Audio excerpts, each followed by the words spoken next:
5, 4, 3, 2, 1, go! While on previous Forza Horizon games, the wild, toy-themed expansions have come after a more grounded one, for Forza Horizon 5, developer Playground Games led with its terrific Hot Wheels add-on last year. However, after 7 months of pounding the orange plastic high above the clouds, the team has taken us right back down to the desert and dust for some new rally-themed racing across a fresh slab of Mexican countryside. It admittedly isn't quite as eye-catching, and it's regressed from some key tweaks to the progression system introduced in Hot Wheels, but competing against the clock with a co-driver is a great new way to race in Horizon, and the excellent map is packed with far more technical routes than found in the main game.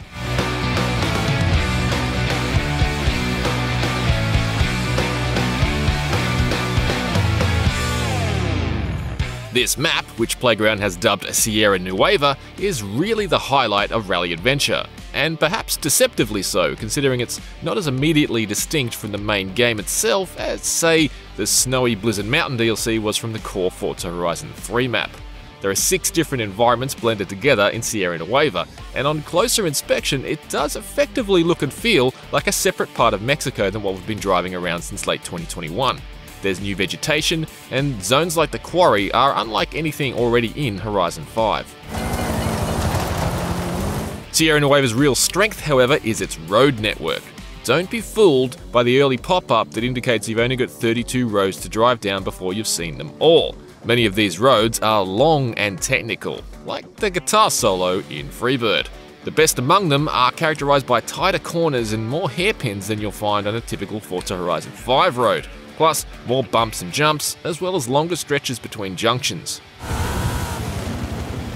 Sierra Nueva's new dust effects are also a standout, and it hangs in the air above the dirt and gravel for far longer than before. After a strong opening drive where the route into the festival is clogged with campers on the way into the main hub, Rally Adventure breaks the racing into 3 threads, each with a slightly different take on rallying. In a somewhat unfortunate step back, things have reverted to a bit of a free-for-all rather than the gated system that gave the Hot Wheels expansion a nicer sense of progression. Of course, you can still use any car you want to enter events, and the AI will adjust class accordingly. This is how I played, changing cars for each of the nearly 30 events to keep things varied. I don't think there's anything to be gained by simply blazing through everything in your fastest hypercar, unless you're only here for a short time rather than a good time. Each event can be played 2 ways, either as a single car rallying against the clock or a standard race against a pack of opponents, but the proper rallying is the highlight. It's not a particularly demanding simulation, and its straightforward pace notes crib plenty from the pick-up-and-play pleasure of genre granddaddy Sega Rally, but it's absorbing arcade-inspired fun. Having your co-driver soaring over the stage above you in a helicopter is a cool touch too. Medium left. Surface change to dirt. Chicken.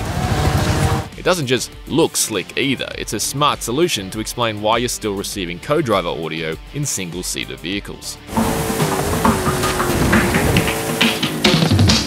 As with Hot Wheels, Rally Adventure adds 10 new vehicles to the garage, and it's worth noting the selection here is a way more natural fit in this rally-themed expansion than it was last time around.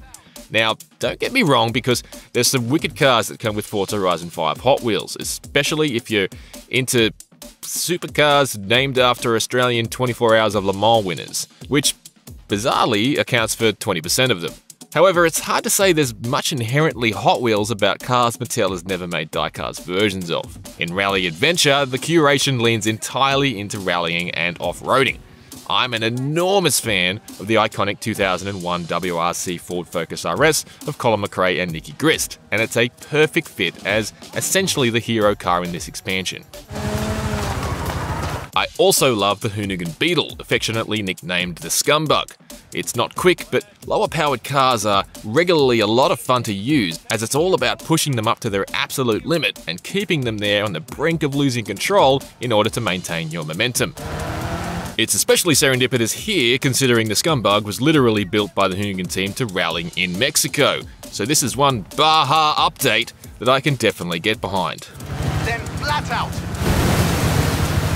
There's an argument that the 10 new cars are too heavy with trophy trucks and buggies over traditional rally cars, but Keep in mind, the latest update to the main game just added a host of new rally parts for pretty much every traditional rally car already in the existing garage.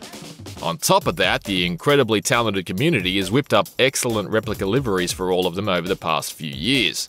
The lack of a license for launcher in Forza Horizon 5 hurts, and it definitely leaves a hole in an experience so overtly inspired by the likes of Sega Rally, but there are plenty of other rally legends that can be built to tackle this new map.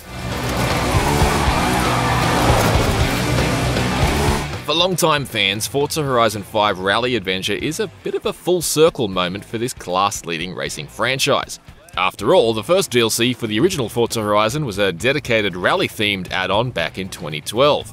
This new iteration on that idea may be a lot more conventional than last year's outlandish Hot Wheels expansion, but fusing the open-world foundations of Forza Horizon with the arcade accessibility of off-road racing icon Sega Rally is still a winning combination.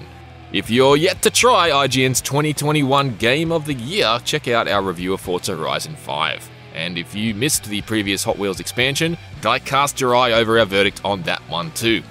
For everything else, stick with IGN.